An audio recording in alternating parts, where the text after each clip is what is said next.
नमस्कार विद्यार्थी मित्रांनो.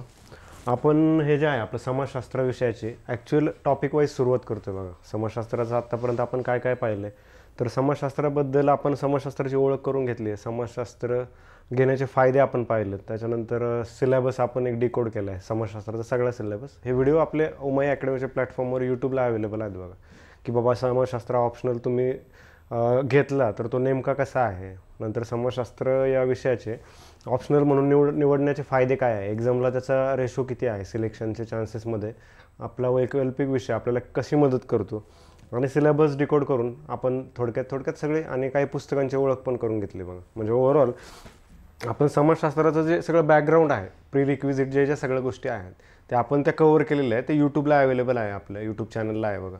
त्याच्यावर ते पाहून घ्या, की तुम्हाला जर समाजशास्त्राविषयी काही शंका असल्या तर त्याच्यावर डिटेल दिलेले आहे. आणि आणखी काही डाऊट असले तर कॉन्टॅक्ट करा अकॅडमीशी, सरांशी करा, माझ्याशी करा तरी चालतं.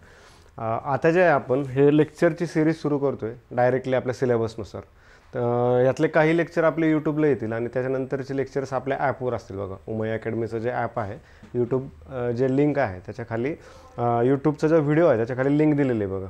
तिथून तुम्ही डाउनलोड करू शकता ॲप. आणि बाकीचे व्हिडिओ जे साधारण ॲडमिशन घेणार आहे त्यांच्यासाठी सगळे व्हिडिओ आपण आपल्या प्लॅटफॉर्मवर अपलोड केलेले आहेत. आणि काही डेमो लेक्चरसाठी आपण इथं टाकणार आहे बघा, म्हणजे यूट्यूबवरती. त्याच्यामुळे हे पहा, एक ओळख आहे की समाजशास्त्र हा विषयाची आपल्याला चर्चा करायची आहे. पहिलंच पॉईंट आहे बघा, की आधुनिकता आणि सामाजिक बदल युरोपात जे सगळं घडत होतं आणि त्या घडण्यातून समाजशास्त्र नावाची एक विज्ञानाची शाखा, ज्याला आपण सोशल सायन्सची जी आहे ब्रँच आहे सोशिओलॉजी, त्याचा जन्म झालेला आहे. त्याचा आपण ओव्हरऑल काय काय त्याच्या मागची कारणं आहेत ते आपण पाहणार आहेत बघा. म्हणजे आधुनिकता आणि सामाजिक बदल या टॉपिक खाली आपण हे सगळं डिटेल विस्तृत चर्चा करणार आहे की काय काय आहे. पहिलाच टॉपिक आहे, सिलेबसला डायरेक्टली क्वेश्चन्स येतात.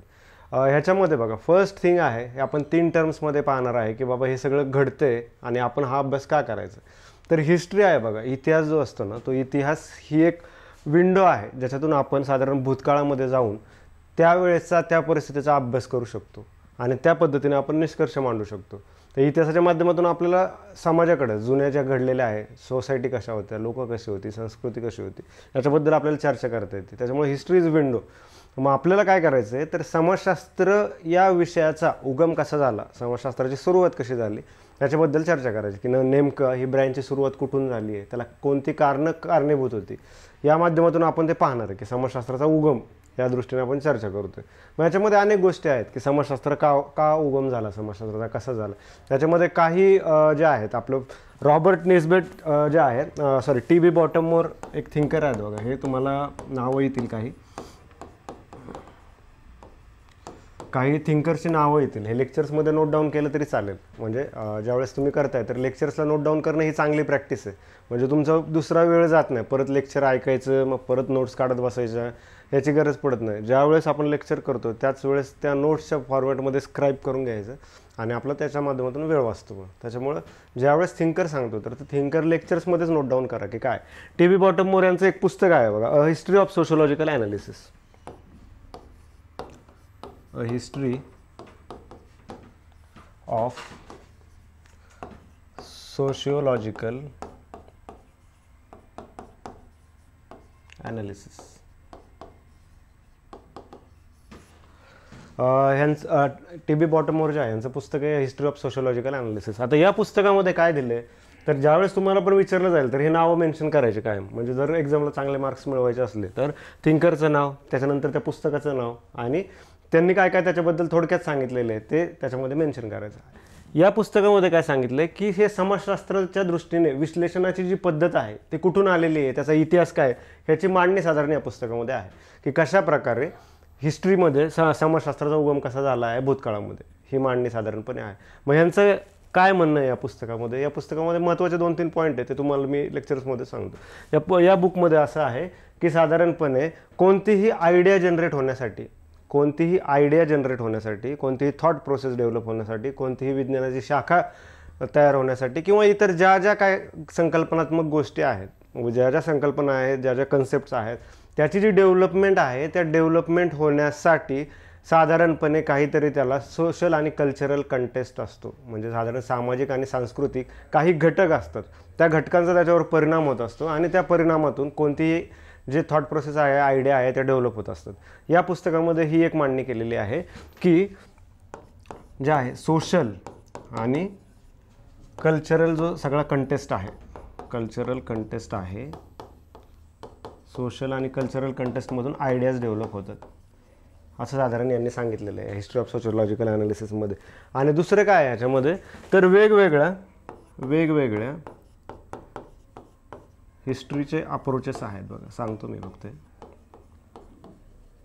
हे जे आहे इतिहासातून पाहण्याच्या वेगवेगळ्या पद्धती कोणत्या होत्या. म्हणजे समाजाकडे काही प्रत्येक समाजाच्या म्हणजे जगभरातल्या प्रत्येक समाजाच्या युनिव्हर्सल कॅरेक्टरिस्टिक काहीतरी राहिलेल्या आहेत, ज्या की कॉमन आहेत बऱ्याच ठिकाणी, पण त्यांचा अभ्यास करण्याची वेगवेगळी पद्धती आहे बघा. मग कोणत्या पद्धतीनं अभ्यास केला गेलेला आहे समाजशास्त्राचा, कोणत्या गोष्टीतून, हिस्ट्रीच्या अशा कोणत्या पद्धती वापरल्या की त्या माध्यमातून त्या काळातल्या समाजाचा अभ्यास केला गेला, याचं साधारण विश्लेषण याच्यामध्ये दिलेलं आहे.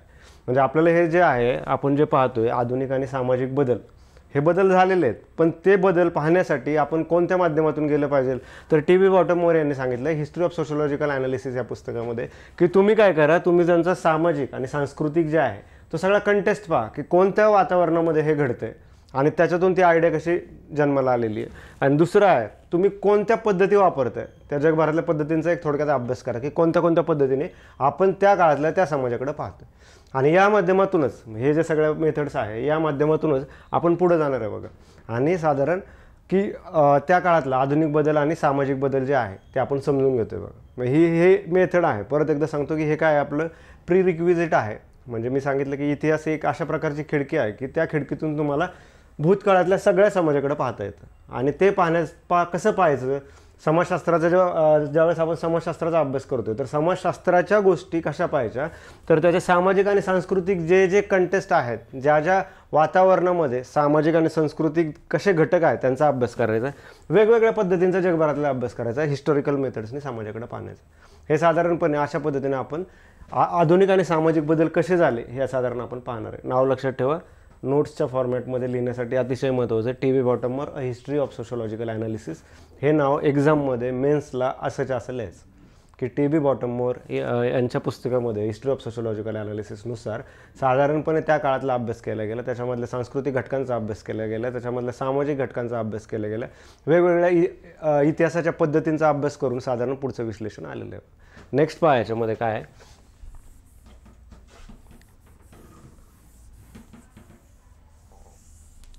हे जे आहे हिस्ट्री ऑफ आधुनिकता आणि सामाजिक बदल यातल्या काही गोष्टी आहेत बघा. पुढच्या महत्त्वाच्या ज्या गोष्टी आहेत त्याच्यामध्ये एक इनलाइटनमेंट एज आलं बघा. म्हणजे त्याला आपण प्रबोधनाचा काळ म्हणतो. इनलाइटनमेंटचं एक एज आलं जे आहे, एक सगळं एज आलं. आणि त्या एजमध्ये कसे बदल झालेत हे आपण 3 टर्म्सने पाहणार आहे की साधारण इनलाइटनमेंट कशी झाली ते 3 पद्धतीने आपल्याला चेक करता येतं. कोणते, पहिली आहे एक, ही गोष्ट आपल्याला शेवटपर्यंत लागणार आहे या लेक्चरला. पहिली गोष्ट आहे वैज्ञानिक बदल. वैज्ञानिक बदलपेक्षा आपण क्रांती हा शब्द योग्य आहे, वैज्ञानिक क्रांती. दुसरं जे आहे ते सामाजिक बदल, सामाजिक क्रांती. तिसरं जे आहे ते राजकीय क्रांती. साधारण बघा मागच्या एका लेक्चर्समध्ये मी सांगितलेलं आहे, परत एकदा रिपीट करतो बघा. हे क्रांती जे आपण म्हणतो, जे इंग्लिशमध्ये रिव्होल्युशन ज्याला टर्म आहे बघा, तर क्रांती ही 3 गोष्टी आहेत, रिफॉर्म, ट्रान्सफॉर्म आणि रिव्होल्युशन. मागच्या लेक्चरला पण सांगितले, परत एकदा रिपीट करतो बघा. रिफॉर्म, ट्रान्सफॉर्म आणि रिव्होल्युशन. तर रिफॉर्ममध्ये काय होतं, ज्यावेळेस रिफॉर्म होतात तर रिफॉर्ममध्ये त्या काळातल्या सामाजिक मूल्यांमध्ये बदल होतात.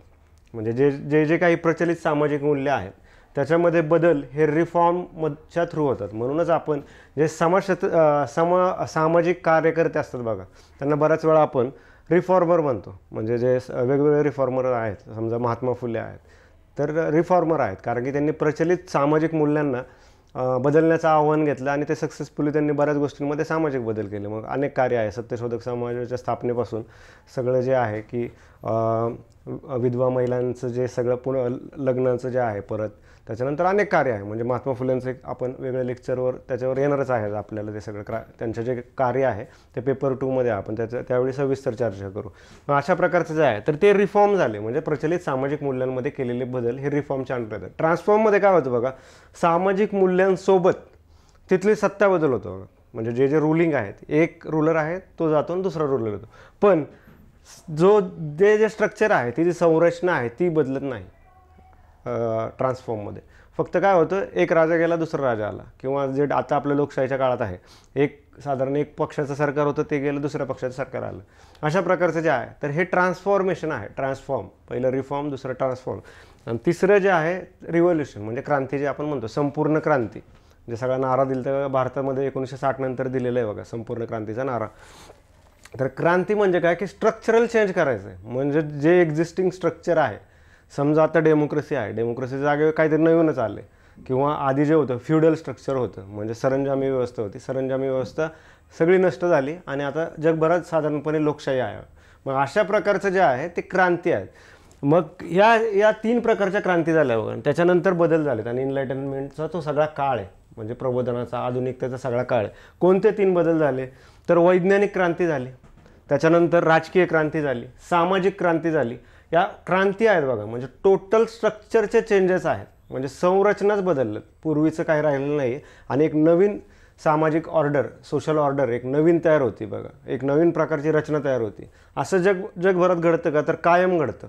म्हणजे ज्यावेळेस तुम्ही हिस्टॉरिकल ॲनालिसिस कराल, ज्यावेळेस हिस्ट्रीचं सगळं पाहाल, तर अगदी अश्मयुगापासून जे सगळ्या गोष्टी आहेत, म्हणजे आधी भटकणारा जो माणूस होता तो सेटल झाला, त्याच्यानंतर आगीचा शोध आहे आणि क्रांती बघा, त्याच्यानंतर चाकाचा शोधाने तर जगच बदलले. म्हणजे जगभरात चाकाचा शोध हा सगळ्यात मोठा लागलेला आहे. मग असे चेंजेस आहेत, टप्पे आहेत, आणि ते होत राहतात. म्हणजे इथून पुढेही काहीतरी नवीन येईल, त्याच्यानंतर सगळ्या संरचना बदलतील आणि नवीन प्रकारची संरचना उभं राहील. कारण की समाज हा जिवंत आहे, त्याच्यामुळे समाजशास्त्र इंटरेस्टिंग आहे बघा आपलं जे सगळं पाहताना. कारण की चेंजेस आहेत, सोसायटल चेंजेस ज्यावेळेस आपल्याला जाणवायला लागतात त्यावेळेस ते समजणं एक आनंददायक असतं. तशा प्रकारचे चेंजेस सगळे जे आहेत ते आणखी पुढे होणार. म्हणजे आणखी बघा, तुम्ही जर आपले भारताचा इतिहास जर पाहिला तर सगळं आपल्या गंगेचा खोरं जे आहे त्यावेळेस जे सगळे 16 महाजनपदं आलते, 16 महाजनपदांनी छोटे छोटे राज्य होते बघा. आणि त्याच्यानंतर एक चंद्रगुप्त मौर्य यांचं एक मोठं साम्राज्य क्रिएट झालं, म्हणजे जे सगळ्यात मोठं त्या काळातलं, तत्कालीन काळातली भारतातला जवळजवळ सगळा भूभाग हा कव्हर केलेला होता त्या काळामध्ये. मग हे बदल होताना कसे होतात बघा, तर ज्यावेळेस आपण हे हिस्टॉरिकल ॲनालिसिस आहे, इतिहासाचं ॲनालिसिस ज्यावेळेस आपण राजकीय दृष्टिकोनातून पाहतो तर ते फक्त पॉलिटिकल दिसतं आपल्याला, की हा राजा आला, लढाई केली, तो गेला, दुसरा आला.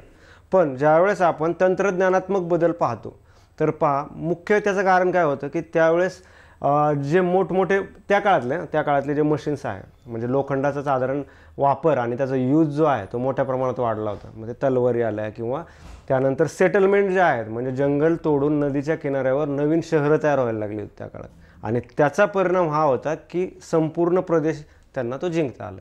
किंवा इव्हन पानिपतचं जे सगळं युद्ध आहे, म्हणजे ज्यावेळेस बाबर ज्यावेळेस भारतात आला आणि त्याची जी लढाई झाली होती लोधीसोबतची जी लढाई होती, पहिलं पानिपतचं युद्ध आपण जे म्हणतो, तर त्या काळात पण बघा त्याची जी आर्मरी होती ना, त्याची टेक्नॉलॉजी जास्त चांगली होती. So there is a kingdom, जे सगळे चेंज झालेत त्याला मूळ कारण बऱ्यापैकी तंत्रज्ञानात्मक बदल आहे आणि असे वेगवेगळे बदल. मग त्याच प्रकारचं जे आहे, हा जो सगळा इनलाइटनमेंटचा पिरियड आला आहे, जो की आत्ता आधुनिकतेकडून आपण साधारण पोस्ट मॉडर्न इरामध्ये जगतोय, म्हणजे उत्तर आधुनिक इरा आहे किंवा पोस्ट ट्रुथ इरा आहे आत्ताचा जो सगळा आहे. म्हणजे सत्यानंतरचं जग आहे, सत्य संपलेलं आहे, सत्यानंतरचं जग आहे, आणि जे नॅरेटिव्ह सेट केलं जाईल ते जगभरामध्ये जातं, त्याची ट्रूथफुलनेस कोण पाहत नाही. मग हे साधारण चेंजेस होत राहतात बघा. तसं हे जे आधुनिकतेची सुरुवातीसाठी या 3 क्रांती महत्त्वाच्या झालेल्या आहेत. पहिली आहे वैज्ञानिक क्रांती, दुसरी आहे सामाजिक क्रांती, आणि तिसरी आहे राजकीय क्रांती. याच्याबद्दल आपण चर्चा करणार या 3 पॉईंटबद्दल. आणि हे सिलेबसला आहे, त्याच्यामुळे हे महत्त्वाचं आहे, समजून घ्या. एकदा समजलं की लिहायला सोपं जातं. ह्याच्यामध्ये आपल्या सब्जेक्टमध्ये पाठांतराचा स्कोप कमी आहे, अंडरस्टँडिंगचा जास्त आहे, त्याच्यामुळं एक्सप्रेसिव्ह कॅपॅसिटी चांगली वाढते याच्यामध्ये. नेक्स्ट वैज्ञानिक क्रांती, राजकीय क्रांती, याच्याबद्दल आपण चर्चा करणार. त्याच्या आधी मला आणखी एक छोटा टॉपिक आहे त्याच्यामध्ये. जे काय समाजशास्त्रीय शाखा म्हणून आपण ज्यावेळेस समाजशास्त्राकडे पाहतो, एक विज्ञानाची शाखा म्हणून, ब्रँच म्हणून, त्यावेळेस साधारण त्याचे ट्रेस जे आहेत, मुळं जे आहेत ती इथपर्यंत येतात. आधुनिकता आणि सामाजिक बदलापर्यंत ही मुळं आलेली असतात ही सगळ्यांची. पण जे अरेबियन पेनिन्सुला आहे सगळा, अरबचा जो सगळा एरिया जो आहे त्याच्यामध्ये एक 14व्या शतकामध्ये एक समाजशास्त्रज्ञ, विचारवंत, फिलॉसॉफर इब्न खल्दून नावाचे होऊन गेले बघा. तिथपर्यंत त्याच्यामध्ये तिथपर्यंत रूट्स आहेत. म्हणजे सिलेबसला जर बाकीच्या युनिव्हर्सिटीजमध्ये पाहिलं किंवा आपल्या ह्याच्यामध्ये पण असेल, एक्झामला इब्न खल्दूनवर क्वेश्चन आत्तापर्यंत आलेलं नाही आहे, पण एक्सपेक्टेड आहे कारण की महत्त्वाचा माणूस आहे. म्हणजे येऊ शकतो, तर ते सरप्रायझिंग नसणार आहे तुम्हाला, की जरी तुम्हाला हे इथपासून सिलेबस जरी चालू केलेला दिसत असला तरी इब्न खल्दूनना समाजशास्त्रामध्ये महत्त्वाचं नाव आहे. म्हणजे ते पहिलं पण होतं. त्यांच्याविषयी थोडक्यात त्यांचे 1-2 कन्सेप्ट आहेत, मी तुम्हाला तर थोडक्यात सांगतो बघा. एक 14व्या शतकातले थिंकर्स आहेत बघा हे.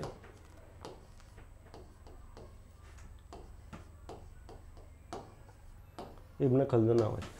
म्हणजे ज्यावेळेस अशी नावं येतात थिंकर्सची, मी परत सांगितलं की ते नोट डाऊन करायचे आणि त्यांचे मेजर कन्सेप्ट नोट डाऊन करायचे. हेच तुमचे मार्क फेचिंग आहेत बघा. तुम्हाला मार्केटला जर तुम्ही प्रॉपर गेले तर त्या नोट्समध्ये एवढं काही मिळत नाही, ते वरवरचं होऊन जातं. त्याच्यामुळे थिंकर्स आणि त्यांचे दिलेले कोट्स जे आहेत ते कंटिन्यू त्याच्यामध्ये करत राहायचं. ते लिहिलं गेलं पाहिजे आपल्या नोट्समध्ये, स्वतःच्या नोट्स पाहिजे. इब्न खल्दून आहे यांनी साधारणपणे मुकदिमा आणि असबिया नावाचे 2 गोष्टी सांगितल्या.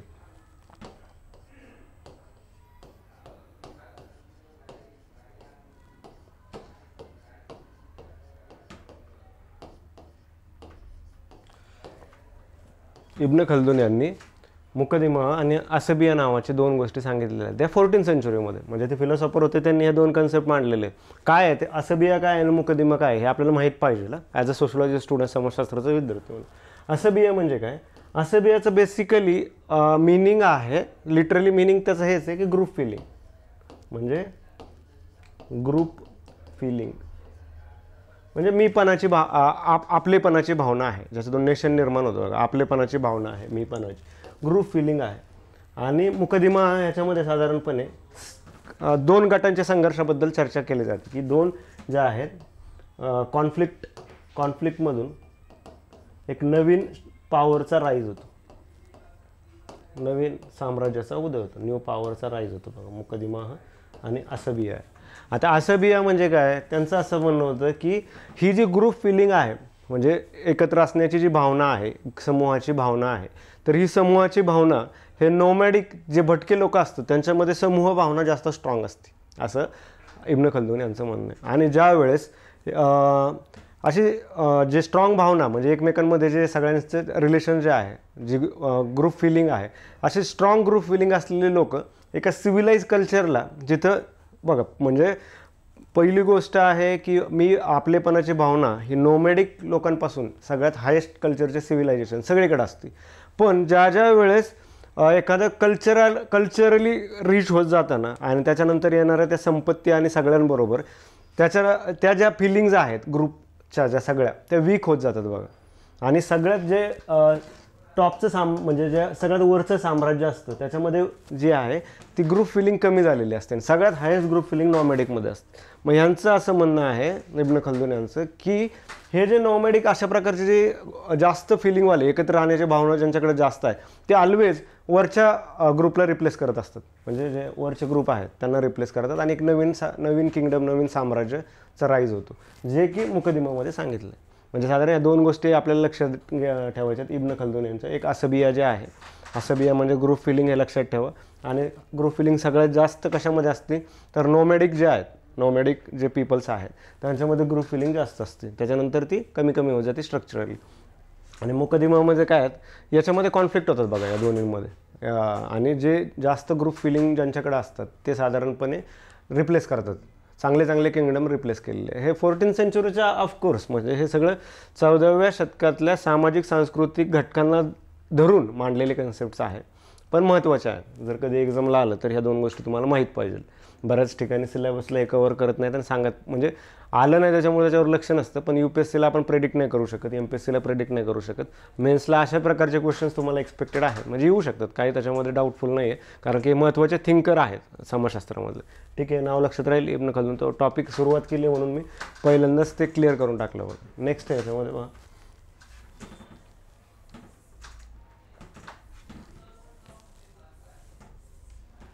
ह्याच्यामध्ये फर्स्ट आपण पाहू बघा, हे जे आहे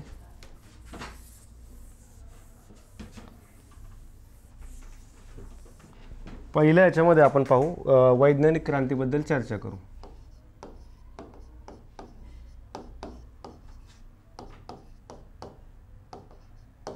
वैज्ञानिक क्रांती म्हणजे काय? रिव्होल्यूशन आहे सायंटिफिक.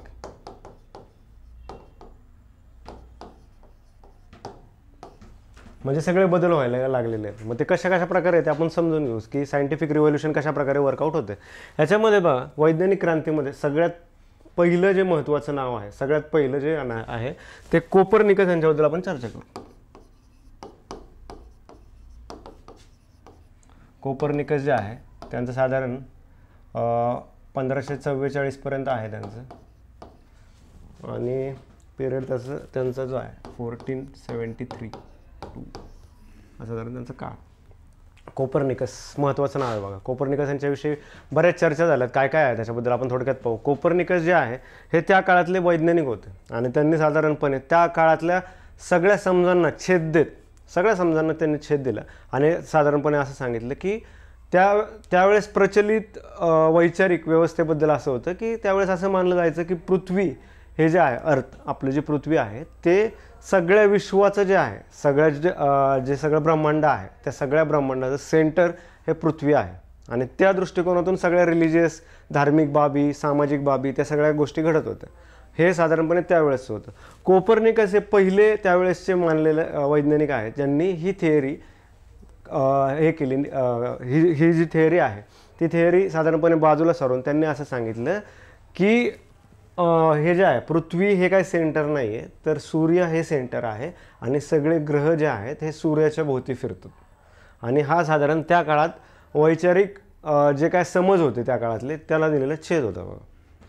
म्हणजे त्यांनी काय सांगितलं की हेलिओसेंट्रिक जे सगळं होतं म्हणजे पृथ्वीच्या भोवती सगळं फिरतंय अशा समजाला छेद दिला आणि सांगितलं की सूर्याच्या भोवती सगळं साधारणपणे फिरते. आणखी काय सांगितलं त्यांनी? डिस्कवरी ऑफ मोशन सांगितलं बघा. म्हणजे गतीचं पण साधारणपणे सांगितलं की एक वर्षाचं जे रिव्होल्यूशन आहे, ॲन्युअल रिव्होल्यूशन कसं आहे, त्याच्यानंतर पृथ्वी स्वतःभोवती फिरते ते जे त्याचं जे आहे डायरेनल जे आपण म्हणतो की 24 तासात दिवस रात्र, म्हणजे ज्यावेळेस दिवस असतो त्यावेळेस त्या साईडला सूर्याच्या साईडला साधारणपणे पृथ्वीचं हे असतं आणि रात्र जे आहे ते बॅक साईडला जे सगळं मुवमेंटमुळं होत असतं. या दोन मोशन पण त्यांनी साधारणपणे विथ प्रूफ ते पब्लिकेशनला त्यांनी दिलं होतं त्या काळात. पण दुर्दैवाने म्हणा की सगळ्या गोष्टी त्या काळातल्या सामाजिक जे सगळ्या प्रचलित होत्या मूल्य, त्याच्यानंतर धार्मिक काही मूल्य होती जी पृथ्वीशी बांधली गेलेली होती आणि लोकांचा समज होता बघा. त्यामुळं काय झालं, कोपर्निकस यांना साधारणपणे या डिस्कवरीबद्दल म्हणजे ज्या आत्ताच्या काळात चांगल्या डिस्कवरी केलं तर नोबेल मिळतात, त्या काळामध्ये त्यांना मृत्यूदंड देण्यात आला. म्हणजे कोपर्निकस यांना अगदी म्हणजे समाजाच्या मान्यतेने मारण्यात आलं. आणि नंतर हे प्रूफच झालं की सूर्यभोवतीच पृथ्वी फिरते. पण साधारणपणे अशा गोष्टी आहेत म्हणून ह्याला आपण काय म्हणतो, रिव्होल्यूशन म्हणतो. की विज्ञानात केलेली क्रांती आहे, त्या विज्ञानाच्या क्रांतीने तुमचा समजच बदलून गेले जे सगळं तुमच्या आहेत. म्हणजे आज आणखी पुढे येईल आपल्याला. ऑगस्ट कॉम्टे यांनी साधारण 3 स्टेजेस मांडलेले आहेत, त्याच्यामध्ये पण आपण ही चर्चा करू. पण आता सध्या आपल्याला आपण त्या काळातले आधुनिकता येण्यासाठीचे कोणते बदल कारणीभूत होते ह्याच्याबद्दल आपण चर्चा करतो. त्याच्यामुळं कोपर्निकस ही अशी व्यक्ती आहे बघा की या शोधाबद्दल त्यांना मृत्यूदंड, देहदंड झाला. आणि 1543ला 1543 यावेळेस त्यांनी साधारणपणे हे मांडलं होतं की हेलिओसेंट्रिक थिअरी त्यांनी डिबंक केली. It is not heliocentric, it is absolutely suncentric जे आहे. आणि ते 1543ला मांडलं होतं आणि 1544ला साधारणपणे त्यांना देहदंड देण्यात आला आणि त्यांना जे आहे मृत्यू त्यांचा त्यावेळेस झालेला आहे. हे साधारण सुरुवात व्हायला लागली बघा म्हणजे बदलांमध्ये, वैज्ञानिक बदलांमध्ये. अगदी म्हणजे ते सॉक्रेटिसची एक फेमस स्टोरी पण आहे, याच्याबद्दल आपण चर्चा केलेली आहे की सूर्य पाहिलेला माणूस म्हणून एक स्टोरी आहे बघा की सूर्य पाहिलेला माणूस. की थोडक्यात सांगतो, जी गुफा आहे त्या गुफेच्या आतमध्ये जे लोक राहत होते त्यांनी कधी सूर्य पाहिलेलं नाही. त्यांचं जीवन सावल्यांमध्येच होतं आणि आयुष्यभर ते अंधारात जायचं. अशी एक काल्पनिक समाजाची त्यांनी रचना केलेली. आणि त्याच्यानंतर एक जण माणूस प्रयत्नपूर्वक त्या गुफेतून एकदा बाहेर येतो. बाहेर आल्यानंतर तो पाहतो तर सगळीकडे सूर्याचा लख्ख प्रकाश पडलेला आहे, उजेड आहे, निसर्ग आहे आणि ते पाहत जातो. तो त्याला ते फार सुंदर वाटतं. तो ते सगळं पाहतो आणि त्याच्यानंतर तो गुफेत जातो. गुफेत गेल्यानंतर तो बाकीच्या लोकांना सांगायचा प्रयत्न करतो की इथं सगळं अंधार आहे, बाहेर उजेड आहे आणि चांगल्या गोष्टी आहेत, अशा प्रकारचं जे आहे. पण त्या काळातल्या लोकांना ते मान्यच नव्हतं की उजेड वगैरे काय संकल्पना असतात असं त्यांचं नव्हतं. मग ते काय करतात की साधारणपणे त्याला मारून टाकतात. म्हणजे ज्यांनी सूर्य जो पाहून आलता आणि बाकीच्यांना सांगत होता की सूर्य पहा, त्याला मारून टाकतात. अशा प्रकारचं जे आहे सूर्य पाहिलेला माणूस फेमस आहे, म्हणजे तुम्ही ऐकण्यात पण आले असेल, त्या या कंटेस्टमध्ये आले, त्याच्यामुळे सांगितलं. हे आपल्याला एसेला वगैरे वापरायला चांगले आहेत बघा. म्हणजे स्टोरीचं माध्यम आहे, सिनेमाचं माध्यम आहे, या माध्यमातून पण आपल्याला सामाजिक ज्या घटना आहेत ते समजून घेता येतात किंवा बऱ्याच गोष्टी आहेत ह्याच्या माध्यमातून आपल्याला करतात.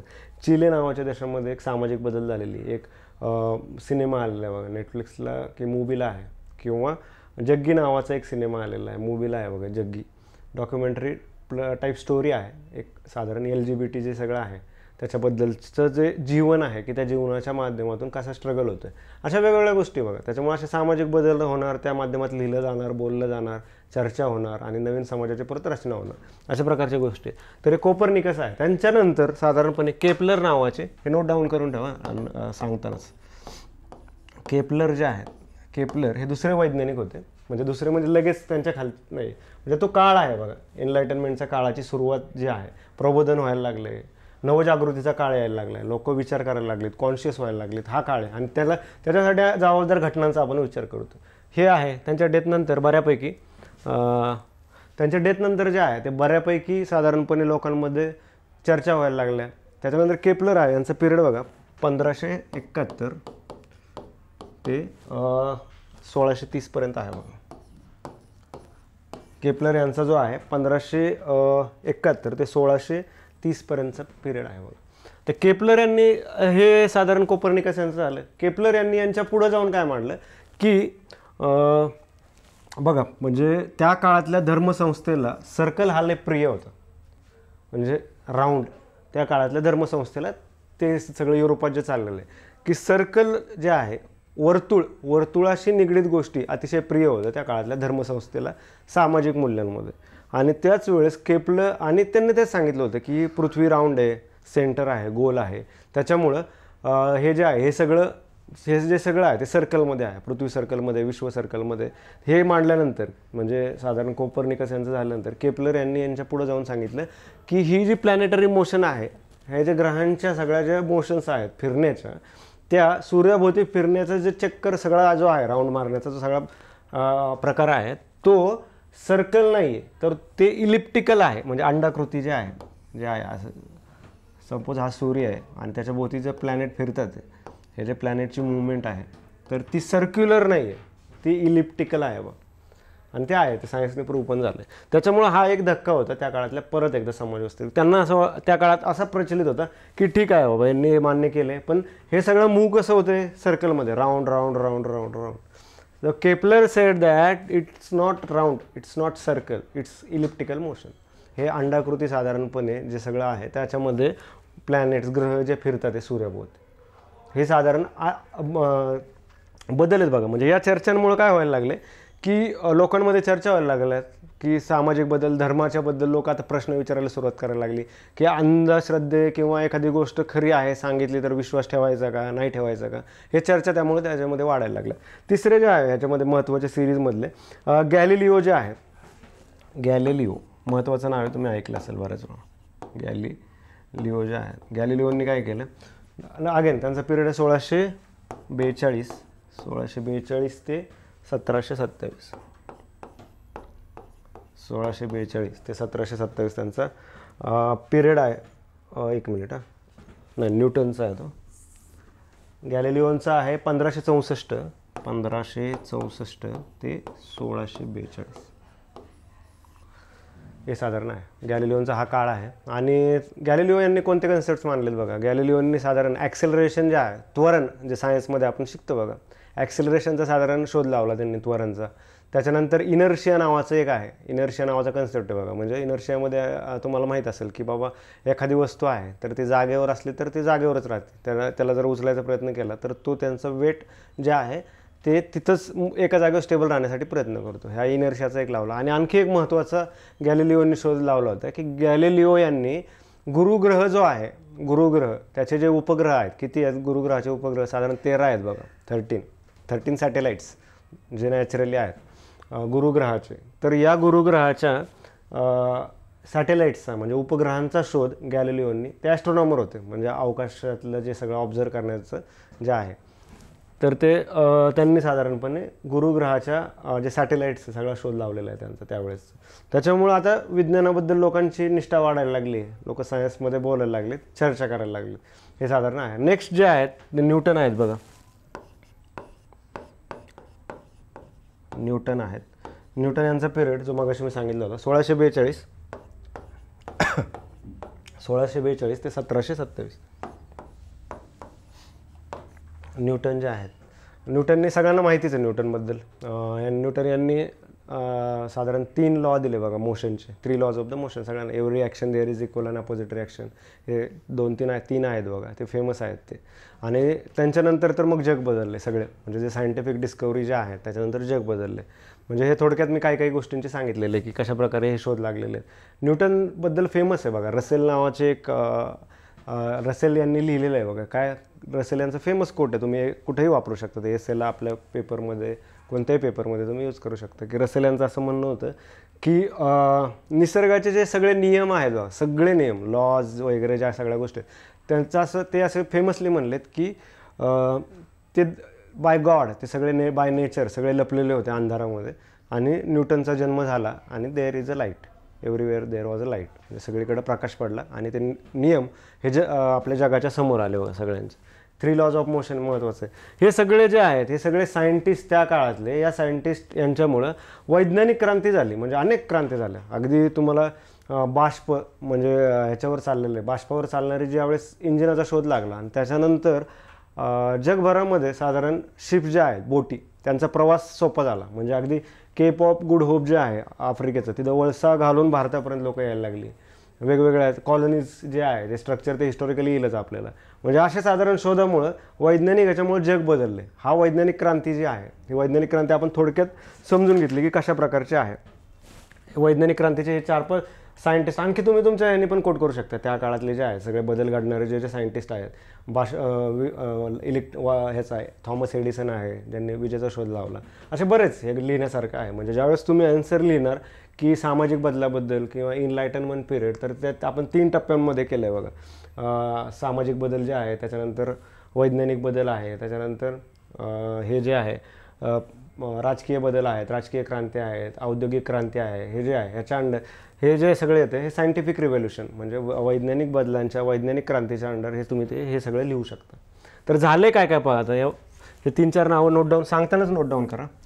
म्हणजे लेक्चर चालू असतानाच नोट्स काढणे ही चांगली प्रॅक्टिस आहे. त्याच्यानंतर डबल वेळ घालवायला मग आपल्याला UPSC MPSC दोन्ही परीक्षांना time is the crucial thing.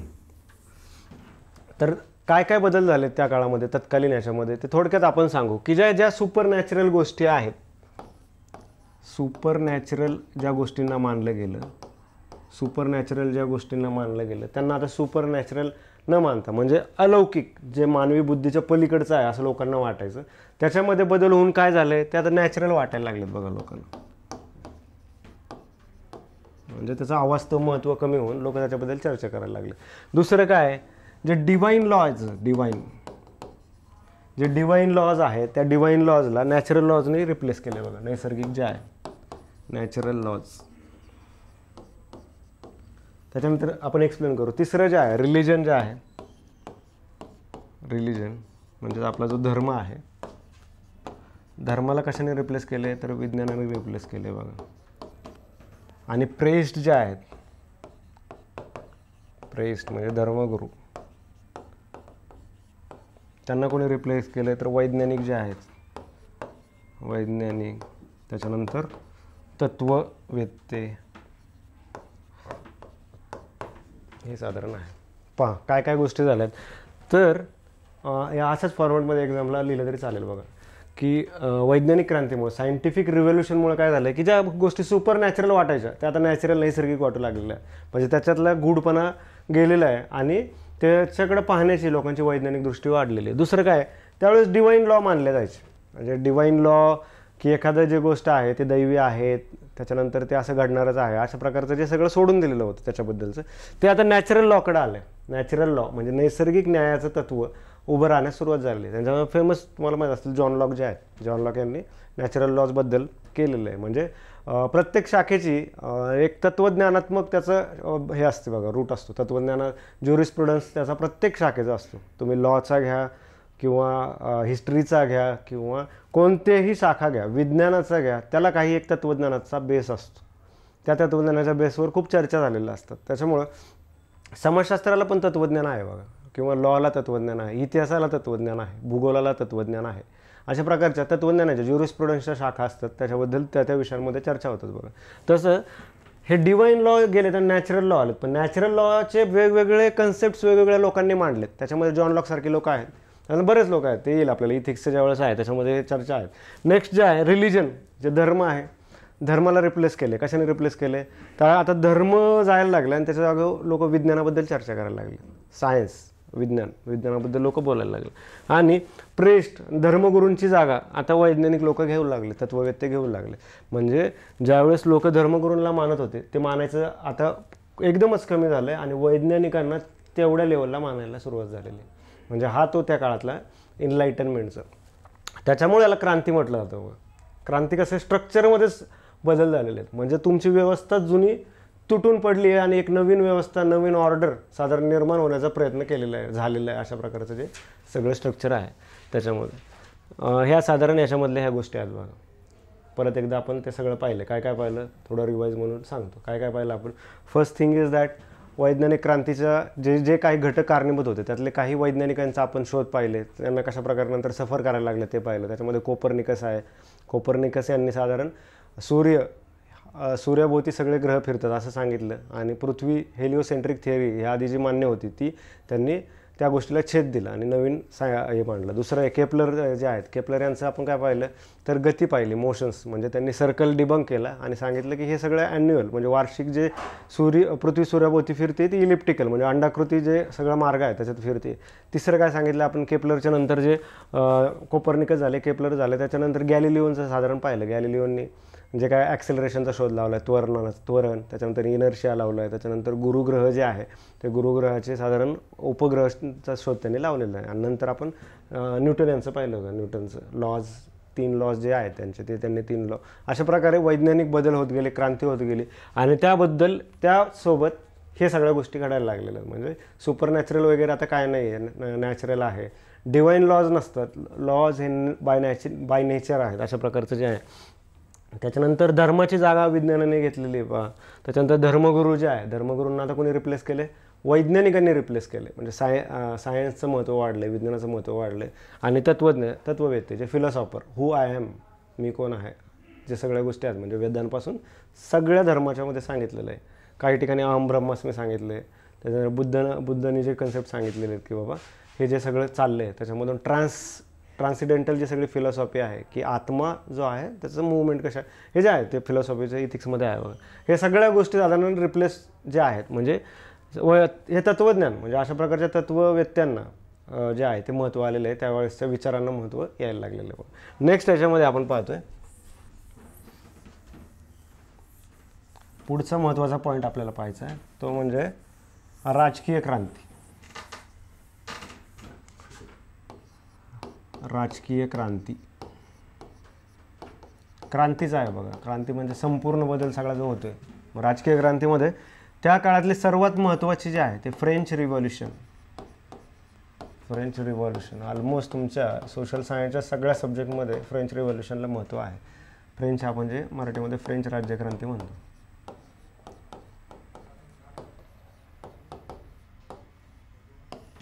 French राज्यक्रांती जी आहे ती जगातली राजकीय बदलाची सर्वात मोठी घटना आहे बघा. सर्वात मोठी घटना आहे. म्हणजे असं म्हणतात की त्याच्यानंतर एक नवीन ऑर्डर इस्टॅब्लिश जी झाली ती फ्रेंच राज्यक्रांतीमुळेच झाली. हे सगळं फ्रेंच राज्यक्रांतीचं आहे. याच्यामध्ये एक महत्त्वाचं पुस्तक आहे बघा, रॉबर्ट निस्बेट यांचं.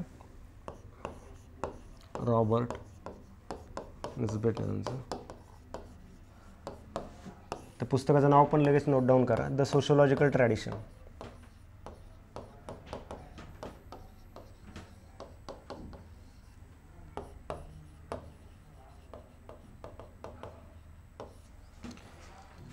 या पुस्तकाच्या माध्यमातून आपण फ्रेंच राज्यक्रांतीकडे पाहणार आहे. म्हणजे आपण ज्यावेळेस अभ्यास करतोय पहा, ते अभ्यास करताना आपण त्या पुस्तकांच्या माध्यमातून करतोय. हे आपण आपलं सांगत नाही स्वतःचं जे काय सगळं आहे. तर हे पुस्तकं एक्झामला कोट करणं फार महत्त्वाचं आहे. म्हणजे फ्रेंच रिव्हॉल्युशनविषयी लिहित आहे फ्रेंच राज्यक्रांतीविषयी लिहित आहेत तर रॉबर्ट नेस्बेट यांचं द सोशोलॉजिकल ट्रॅडिशन हे बुक जे आहे त्याच्या माध्यमातून त्यांनी फ्रेंच राज्यक्रांती थोडं समजून घेण्याचा प्रयत्न केलेला आहे, जे आपण तुम्हाला सांगणार आहे लेक्चर्समध्ये. हे पॉईंट जसे तसे एक्झामला लिहिण्यात वापरले तरी चालतील बघा. अगदी मार्क फिच होणार याची 100% गॅरंटी आहे. म्हणजे मार्क येणारच, कारण की आपण ऑथेंटिक सोर्समधून ते करतोय सगळं. त्याचा अभ्यासाचा अप्रोच मी बुक लिस्टमध्ये सांगितलं आहे कसा करायचं, त्याच माध्यमातून आपण चाललो आहे पुढं. फ्रेंच राज्यक्रांतीबाबत जगभरात भरपूर बोललं गेलेलं आहे, चर्चा झालेलं आहे. फ्रेंच राज्यक्रांतीचं जे सगळं आहे म्हणजे लिबर्टी, इक्वॅलिटी, फ्रॅटर्निटी जे आहे, समता, बंधुता, जे सगळं म्हणजे जगभरामध्ये ही तत्त्व आली अगदी सगळ्या जगात. आणि इव्हन भारतीय संविधानात पण भारताचं जे प्रिएम्बल आहे त्याच्यामध्ये पण हे सगळं आपण ॲड केलेलं आहे बघा. म्हणजे फ्रेंच राज्यक्रांतीतून आलेली ही जी तत्त्व आहेत, इक्वॅलिटी, लिबर्टी, फ्रॅटर्निटी म्हणजे जे आहे समता, बंधुता, जे उदारमतवाद असं जे सगळं आहे ते आपण ॲड केलेलं आहे. म्हणजे जगभरामध्ये आलं आहे. त्याचं स्टोरी टाईप तुम्हाला माहीत असेल, तुम्ही बऱ्याच ठिकाणी वाचलं असेल की बाबा जे राजा होता, त्याच्यानंतर धर्मगुरू, मग त्यांच्यामुळं काय झालं होतं की लोक शोषित होते. मग एका ठिकाणी हॉलमध्ये ते सगळं भरलेलं असताना डावे जे आहेत म्हणजे लोकांनी ज्या मागण्या केल्या की स्वातंत्र्याच्या सगळ्या गोष्टींच्या, ते त्यावेळेस बसले होते लेफ्टला, त्याच्यामुळे ते डावे म्हणून ते लेफ्टिस्ट. आणि जे किंग किंवा जे ऑर्थोडॉक्स जे होते ते बसले होते त्यावेळेस उजव्या साईडला, त्याच्यामुळे तिथून पुढं ते लेफ्ट राईट जे सगळं पुढं आलं, डावे उजवे जे सगळं घडत आलं ते तिथून आलेलं आहे. पहा म्हणजे त्याची सुरुवात जी सगळी आहे. ह्याच्यात काय महत्त्वाचं आहे, पुस्तकातल्या काही महत्त्वाच्या नोंदी मी सांगतो, ते फक्त लेक्चर सांगतानाच नोट डाऊन करा. हे नोट्स PDF मी पाठवेल, पण लेक्चरमध्येच शक्यतो नोट डाऊन करा. काही महत्त्वाचे पॉईंट आहे बघा. पुस्तकातले फ्रेंच रिव्होल्यूशनबद्दल रॉबर्ट निस्बेट यांनी केलेले आहे. आपण ज्यावेळेस अभ्यास करतो तर आपण समाजशास्त्रज्ञ जे आहेत त्यांच्या माध्यमातूनच करणार आहे. म्हणजे हिस्टॉरिकल त्याला बेस द्यायचा नाही. म्हणजे हिस्ट्रीच्या माध्यमातून ते स्वप्नरंजन किंवा काल्पनिक ज्या गोष्टी त्या मांडायच्या नाही. ऑलवेज टेक जे आहे तुम्हाला ज्याचा सहारा घ्यायचा ते पुस्तक आहे. तर रॉबर्ट निस्बेट यांचं सोशोलॉजिकल ॲनालिसिसमध्ये फ्रेंच रिव्होल्यूशनबद्दल ते काय म्हणतात तर तो आयडिओलॉजिकल ब्रेक आहे बघा. आयडिओलॉजिकल ब्रेक आहे कशाला, की जुने ज्या सगळ्या आयडिया आहेत, जुन्या सगळ्या आयडियांना फ्रेंच रिव्होल्यूशनच्या थ्रू ब्रेक लागलेला आहे आणि एक नवीनच व्यवस्था तयार व्हायला लागलेली आहे. आयडिओलॉजिकल ब्रेक जो आहे तो या पुस्तकामध्ये ज्या सगळ्या नोंदी आहेत मी शॉर्टमध्ये सांगतो. It will save your time. हा तुमचा बऱ्यापैकी वेळा वाचेल, कारण हे पुस्तकं तुम्हाला परत चाळायची गरज नाही पडणार. नेक्स्ट पहा, न्यू सोशल ऑर्डर तयार झालेली आहे. नवीन समाजाची जी रचना आहे, न्यू सोशल ऑर्डर, नवीन समाजाची रचना ही फ्रेंच रिव्होल्यूशनमुळे आलेली आहे बघा. म्हणजे क्रांती कशी घडते बघा, की समाजाची रचनाच बदलायला लागलेली आहे. नवीन समाजाची रचना तयार व्हायला लागलेली, की नवीन समाज जो कसा बंधुभाव जपणारा आहे, जो कसा आहे समतेवर विश्वास ठेवणारा आहे, अशा नवीन समाजाची रचना आलेली आहे. आणखी बघा, freedom to practice any occupation म्हणजे व्यवसाय करण्याचं स्वातंत्र्य. व्यवसाय करण्याचं स्वातंत्र्य हे फ्रेंच रिव्होल्यूशनच्या थ्रू हे प्रिन्सिपल पण पुढे आलेलं आहे. नेक्स्ट आहे याच्यामध्ये abolition of trade crops and guilds. त्यावेळेच्या गिल्ड्स ज्या होत्या म्हणजे जे संपत्तीचं सगळं जे चालायचं त्याचं ॲबॉल्युशच करून टाकलेलं आहे फ्रेंच रिव्होल्यूशन नंतर. म्हणजे ते संपलेलंच आहे. चेंज इन फॅमिली सिस्टीम म्हणजे कुटुंब व्यवस्थेवर देखील फ्रेंच राज्यक्रांतीने साधारण इम्पॅक्ट केलेला आहे. कसा केलेला आहे फ्रेंच राज्यक्रांतीने? कसं झालं तर पॅटर्नल कंट्रोल कमी झाला आहे बघा. म्हणजे पॅटर्नल म्हणजे पॅरेंट्सचा जो सगळा कंट्रोल आहे तो कमी झाला आहे. आणि जे मुलांना आहे ते संपत्ती मागण्याचा जे पॅरेंट्सची संपत्ती मागण्याचा अधिकार मिळालेला आहे त्या माध्यमातून. त्याच्या आधी ते नव्हतं बघा. म्हणजे युरोपबद्दल जे सगळं आहे ते जगभरात म्हणजे मागच्या लेक्चरला मी आपल्या भारताबद्दल पण सांगितलं की लॉ एक्झिस्ट आहे. कोणता लॉ तर जे पॅटर्नल म्हणजे जे वडिलांची संपत्ती आहे ते मुलाला आणि मुलीला समान मिळावी हा भारतामध्ये कायदा आहे की समान संपत्तीचा हक्क. पण तरीसुद्धा भारताचं भीषण वास्तव आहे की पॅट्रायकी इतकी आहे की मुलींना साधारणपणे आपण चिरीमिरी म्हणलं तरी आहे थोडंफार देऊन सह्या करून घेतल्या जातात आणि संपत्ती मुलाच्या नावावर केली जाते. हे भारतातलं भयान वास्तव आहे आणि ते आपल्यासमोर आहे बघा की even it's law then it's also not possible because patriarchy is mindset, behavioural change is mindset. हे सगळे माइंडसेट आहेत. त्याच्यामुळे या फ्रेंच राज्यक्रांतीच्या आधी अशा प्रकारच्या गोष्टी होत्या पण त्याच्यानंतर तिकडे बदल व्हायला लागलेले आहेत आणि मुलांना जास्त कंट्रोल मिळायला लागलेला आहे त्यांच्या संपत्तीवरचं. दुसरं आणखी फॅमिलीमध्ये आणखी एक गोष्ट काय घडलेली आहे तर डायव्होर्स जे आहे म्हणजे डायव्होर्स घेण्याची घटस्फोटाची जी सगळं अधिकार आहे तो जे आहे महिलांना मिळालेला आहे बघा तिथून पुढं. त्याच्या आधी ते त्याच्या आधीचं स्ट्रक्चर वेगळं होतं. त्याच्यामुळं हे आणि हे कशातून सांगतो मी द सोशोलॉजिकल ट्रॅडिशन या पुस्तकातलं जे फ्रेंच रिव्होल्यूशनबद्दल चर्चा केली त्याच्याबद्दल हे आहे बघा. त्याच्यामुळं फॅमिली स्ट्रक्चरपर्यंत बदल झालेले आहेत. मग त्याच्यामुळेच आपण त्याला नवीन ऑर्डर म्हणतो. एक नवीन सामाजिक रचना जी तयार होती ती तशी तयार होती बघा. नेक्स्ट आहे एज्युकेशन. एज्युकेशन जे आहे शिक्षण, म्हणजे शिक्षण सर्वांना मिळालं पाहिजे अशा प्रकारची सोय करण्यात यावी, अशा प्रकारचे विचार त्यावेळेस किंवा तशा प्रकारची पॉलिसी धोरणं राबवायला सुरुवात केलेली बघा फ्रेंच रिव्होल्यूशन नंतरची. नेक्स्ट आहे separation of state and religion, म्हणजे राज्याची आणि धर्म हे वेगवेगळे केले गेले. राज्य वेगळं आणि धर्म वेगळं. ह्याच्या आधी जे आहे राज्याच्या पॉलिसीवर, स्टेटच्या पॉलिसीवर, अगदी जगभरात, म्हणजे काय एका युरोपबद्दलच नाही, जगभरामध्ये की राजा जो आहे तर राजावर धर्मसंस्थेचा फार पगडा होता. म्हणजे धर्मसंस्थेप्रमाणे नियम होते, धर्मसंस्थेप्रमाणे शिक्षा होत्या, धर्मसंस्थेप्रमाणे ॲप्रिसिएशन होते, हे सगळं आहे. पण फ्रेंच रिव्होल्यूशन नंतर पहिल्यांदा असं घडलं की राज्य आणि धर्म वेगळे केले गेले. म्हणजे there is no interference of religion on to the state. राज्याचा आणि धर्माचा काही संबंध तिथून ठेवलेला नाही आहे.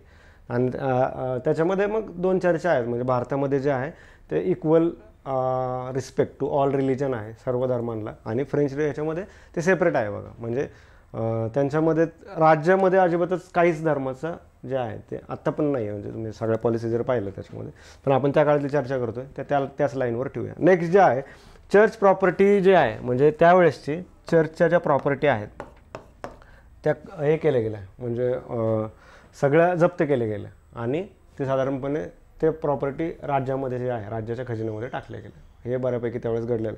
नेक्स्ट जे मोनार्की होते, म्हणजे हुकुमशाहीकडून कशाकडे आलं आहे तर डेमोक्रेसीकडे आलेलं आहे बघा.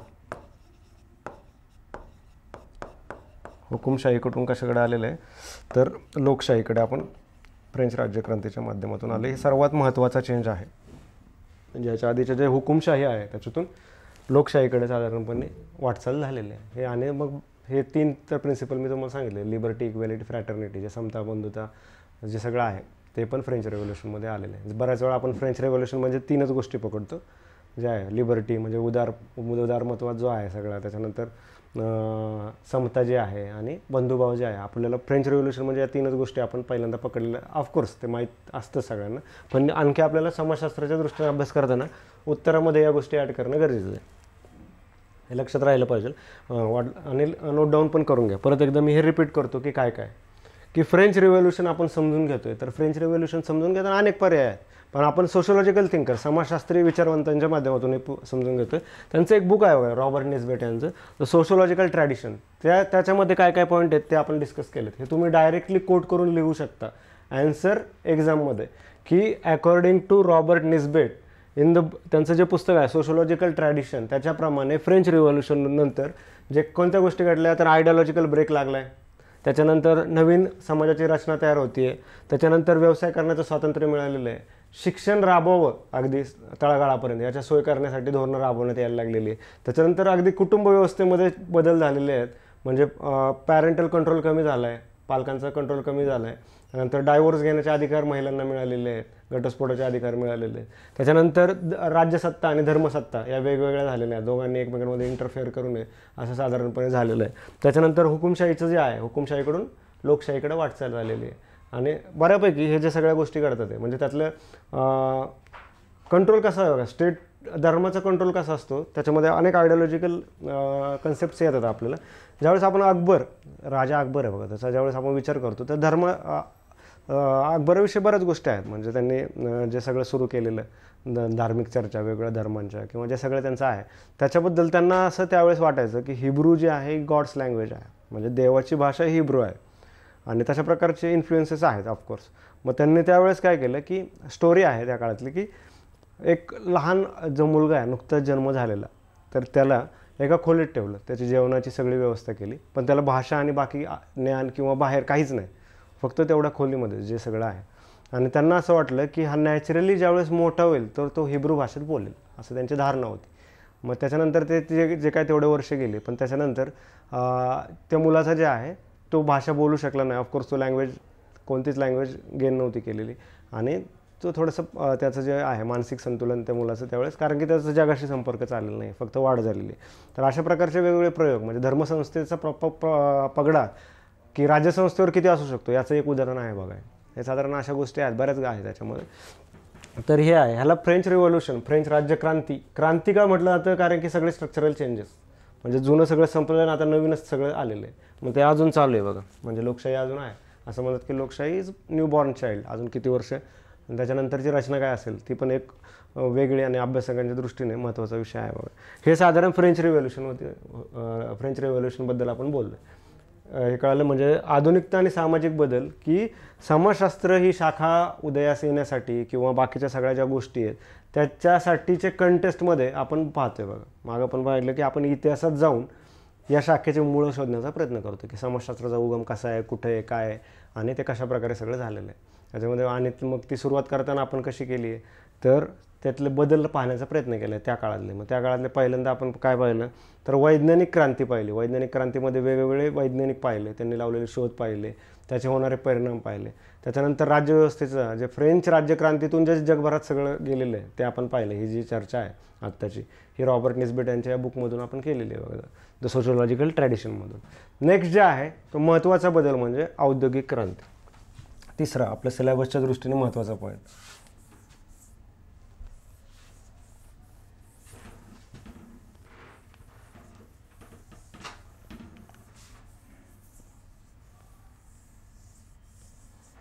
औद्योगिक क्रांती.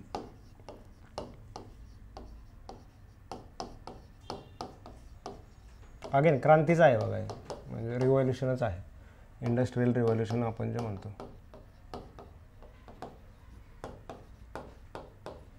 म्हणजे जुनं सगळं इंडस्ट्रीचं स्ट्रक्चर बदललं आहे आणि नवीन इंडस्ट्रीचं स्ट्रक्चर आलं बघा इंडस्ट्रियल रिव्हॉल्युशनमध्ये सगळं जे आहे.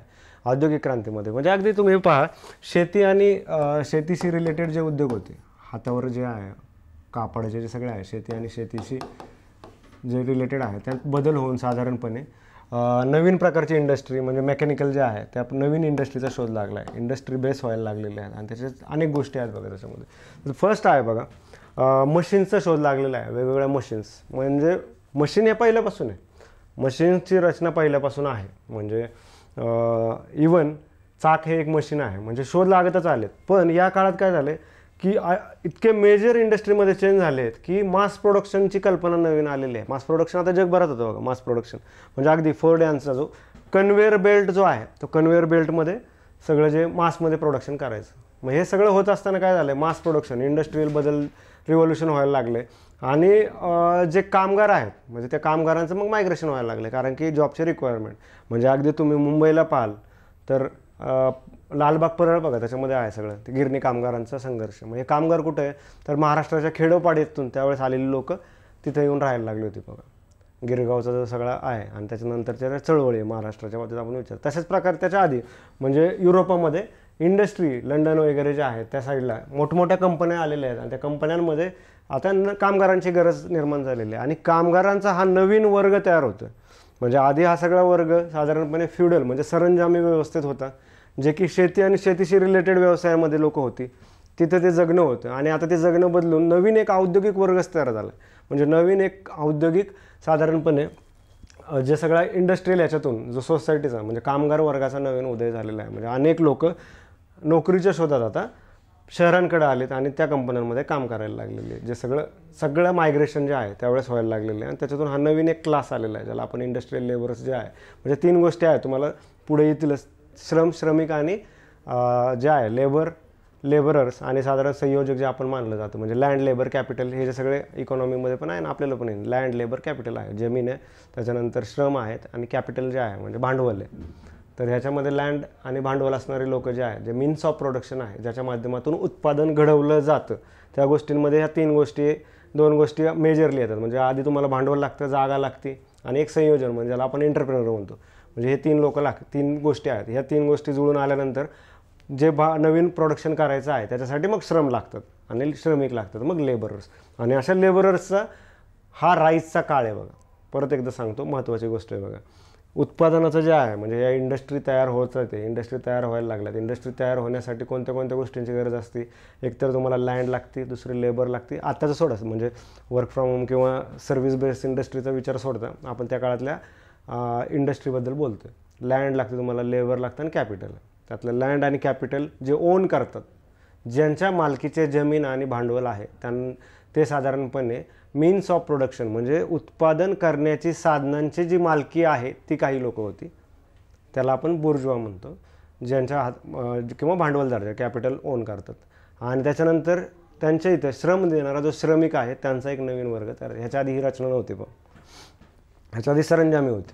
मग त्याच्यामुळे ही नवीन रचना मानली जाते की ही लोक आलेत मोठ्या प्रमाणात आणि प्रोडक्शन जे आहे प्रोडक्शन सिस्टीम. मग झालं काय, तर ज्यावेळेस श्रम जो आहे तो श्रमिकाला श्रम विकल्याशिवाय, लेबरला त्याचं लेबर सेल केल्याशिवाय त्याचं लाईव्हलीहूड शक्य नव्हतं, जगणं शक्य नव्हतं.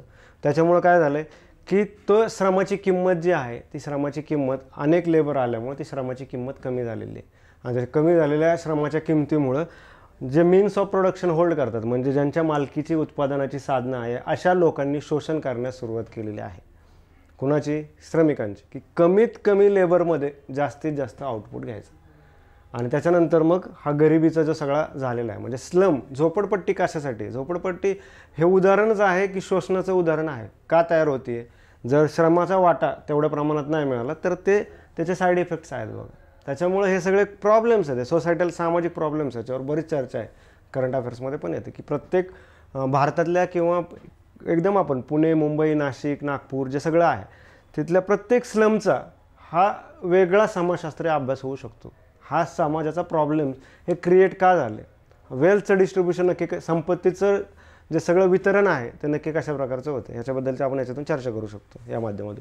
तर हे इंडस्ट्रियल रिव्होल्युशन त्या काळात असे झाले आणि जगभरात आहे बघा. म्हणजे सगळ्यात जास्त वेल्थ ओन करणारा माणूस, म्हणजे जो सगळ्यात जास्त संपत्ती गेन करतो तो माणूस जनरली मोठ्या संपत्तीचा धारक नसतो, तर तो माणूस सगळ्यात जास्त श्रम, म्हणजे असं डायरेक्टली म्हणतात ज्याला श्रम चोरता येतात त्याला सगळं करता येतं, म्हणजे he will be more richer than any one other, अशा प्रकारचं आहे. तेवढं महत्त्व ते श्रमांचं आहे, लेबरचं आहे. ही गोष्ट सगळ्या आहे. नेक्स्ट वेगवेगळ्या स्ट्रॅटेजीज आल्यात बघा. हे सगळं जे आपण त्या माध्यमातून तेच पाहिलं की 2 क्लास क्रिएट झालेले आहेत इंडस्ट्रियल रिव्होल्युशनमधून, ह्या औद्योगिक क्रांतीमधून. एक आहे शोषित लोकांचा क्लास आणि दुसरा आहे भांडवलदार लोकांचा वर्ग.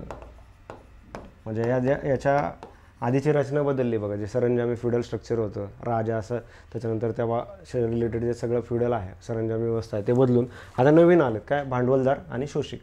शोषिक म्हणजे जे हे सगळं श्रम विकून ज्यांचं शोषण झालेलं आहे ते शोषिक. यालाच आपण कार्ल मार्क्स यांच्या भाषेत काय म्हणतो, हे नाहिरेवाले आणि हे आहेरेवाले. नाहिरे आणि आहेरे, कार्ल मार्क्स असं म्हणणं आहे की ह्या दोघांचा अगदी पुरातन काळापासून संघर्ष आहे. त्याच्यातून दरवेळेस एक नवीन समाजव्यवस्था निर्माण होत आलेली आहे. त्याच्यामुळेच हे जे आहे, मग आता हे जगभरातून सगळीकडं गेलं बघा. नंतर ह्या इंडस्ट्री आहेत किंवा प्रत्येक ह्याच्यामध्ये त्या टर्म्समध्ये आपल्याला अभ्यास करत होतो. हे साधारणपणे बॅकग्राऊंड होतं बघा. ह्या सगळ्या बॅकग्राऊंडमध्ये म्हणजे तुमचे सामाजिक बदल होत आहे, सामाजिक क्रांती होते, राजकीय क्रांती होती, त्याच्यानंतर वैज्ञानिक क्रांती होती, औद्योगिक क्रांती होती, आणि या सगळ्या रिव्होल्युशन्समुळं, या सगळ्या क्रांत्यांमुळं इनलायटनमेंटचा पिरियड आलेला आहे. आता लोक विचार करायला लागली, चर्चा करायला लागलीत आणि त्याच्यानंतर पुढच्या घटना घडायला लागलेल्या आहेत. मग ह्याच्यामध्ये समाजशास्त्राच्या दृष्टिकोनातून जे आहे, समाजशास्त्राच्या अँगलनी समाजशास्त्राची शाखा कारणीभूत तयार होण्यास, म्हणजे समाजशास्त्राच्या शाखेचा उगम होण्यास हे महत्त्वाची कारणं आहेत. कारण की या परिस्थितीचा, त्या काळातल्या सामाजिक बदलांचा, वैज्ञानिक बदलांचा, फ्रेंच राज्यक्रांतीचा हे साधारणपणे आहे, किंवा औद्योगिक क्रांतीचा, याचा अभ्यास काही लोकांनी केला, अभ्यास करायला सुरुवात केली. मग समाज एक एंटिटी आहे का, समाज एक स्वतः जिवंत गोष्ट आहे का, ह्याच्याबद्दल चर्चा करायला लागली आणि नवनवीन कन्सेप्ट मांडायला सुरुवात केली. आणि तिथं समाजशास्त्राचा आपल्या उगम आहे. म्हणजे समाजशास्त्राची शाखाचा उगमाला हे सगळ्या गोष्टी ज्या आहेत ते कारणीभूत आहेत, आपण आत्ता पाहिलेलं आहे. आणि त्याच्यातून आपली समाजशास्त्र ही शाखा उदयास आली आणि तोच आपण आपला ऑप्शनल म्हणून अभ्यास करतो. म्हणजे ही सगळ्या ऑप्शनलचे अभ्यास करण्याची कारणं 400 वर्षापूर्वीची आहेत, नाहीतर आता हा सब्जेक्ट आपल्याला चर्चा करता आली नसते. ह्या सगळ्या ह्याच्यामधून समाजशास्त्राची शाखा आणि समाजशास्त्राचे जे जनक मानले जातात, ऑगस्ट कॉम्ट यांनी साधारणपणे जे सगळे लॉ ऑफ 3 स्टेजेस जे आहेत ते आपण नेक्स्ट लेक्चरला चर्चा करू, की ऑगस्ट कॉम्ट, त्याच्यानंतर हे जे थिंकर्स आहेत आपले बाकीचे, डर्केम आहेत, यांनी सेंट सिमॉन आहेत, यांनी साधारणपणे समाजाबद्दल हे सगळं घडत असताना मांडलं आणि त्याच्यातून समाजशास्त्राचा उगम झालेला आहे. हे साधारण आपलं पहिल्या पेपरचं सिलेबसचं फर्स्ट पॉईंट आहे बघा. याच्यानंतर आपण थिंकर्स स्पेसिफिक पाहणार आहे. ऑगस्ट कॉम्ट यांच्याविषयी डायरेक्टली क्वेश्चन येतात. हे झालं पेपर 1चं. मग पेपर 1मध्ये म्हणजे ओव्हरऑल समाजशास्त्रामध्ये समाजशास्त्र या शाखेचा उदय कसा झाला याची आपण चर्चा केलेली आहे. नेक्स्ट आता हे उगमास कारणं होती. मग आता ज्यावेळेस विचार मांडले गेले तर ते ऑगस्ट कॉम्ट यांचे विचार काय आहेत ते आपण चर्चा करू. सेंट सिमॉन यांचे विचार काय आहेत ते आपण पाहू. त्याच्यानंतर डर्केम यांचे काय आहेत ते आपण पुढच्या लेक्चरला पाहू. हेच पेपर 2मध्ये भारताचं समाजशास्त्र आहे. भारताच्या समाजशास्त्राची सुरुवात कशी झालेली आहे, GS घुर्रे जे आहेत त्यांनी 1925ला मुंबईमध्ये पहिली समाजशास्त्राची जी आहे ते डिपार्टमेंट मुंबईमध्ये चालू झालेलं आहे, मुंबईच्या विद्यापीठामध्ये. म्हणजे पहिलं शाखा जी आहे. त्याच्यानंतर आता पूर्ण भारतभर आहे, अगदी प्रत्येक विद्यापीठामध्ये शाखा आहे आणि त्याच्या माध्यमातून सगळा अभ्यास केला जातो समाजाचा. ह्या साधारण गोष्टी आहेत बघा समाजशास्त्राविषयी, आणि हे आपण आपल्या लेक्चर्समध्ये इथून पुढे सिलेबस कंटिन्यू करू. परत एकदा सांगतो की हे जे आहे यूट्यूबला आपले काही डेमो लेक्चर्स अपलोड होतील, त्याच्यानंतरचे लेक्चर्स हे आपल्या ॲपवर असतील बघा. उमय अकॅडमीच्या ॲपला यूट्यूबच्या खाली आपल्याला ॲपची लिंक दिली आहे, ते तुम्ही डाउनलोड करू शकता आणि त्याच्यानंतर तो कोर्स आपला सबस्क्राईब करू शकता. आणि याच्यावर आपल्या सिलेबसच्या या सगळ्या पॉईंटवर आपण चर्चा करत राहू. कमीत कमी दिवसामध्ये आपला सिलेबस आपण पूर्ण करू आणि आपलं हे जे आहे ऑप्शनल पूर्ण केल्यानंतर एक मोकळा स्पेस मिळतो, ज्याला आपण ब्रिदिंग स्पेस म्हणतो. त्याच्या माध्यमातून बाकीचे जे सगळ्या विषयांना थोडा वेळ एक्स्ट्रा तुम्हाला देता येतो. या माध्यमातून बोलत राहू. ज्यांनी कोर्सला सबस्क्राईब अजून केलं नसेल त्यांनी अवश्य करा, सुरुवात लवकर करा, कारण की राज्यसेवेची जी आहे प्रिलिम्स सप्टेंबरमध्ये असेल MPSCची, आणि UPSCची आत्ता आहे. तर जे आहे ते त्या सगळ्या माध्यमातून आपण पुढे चर्चा करत राहू. Thank you all for the joining. Thank you. Next लेक्चरमध्ये आपण भेटूया, याविषयी पुढील चर्चा करू. थँक्यू.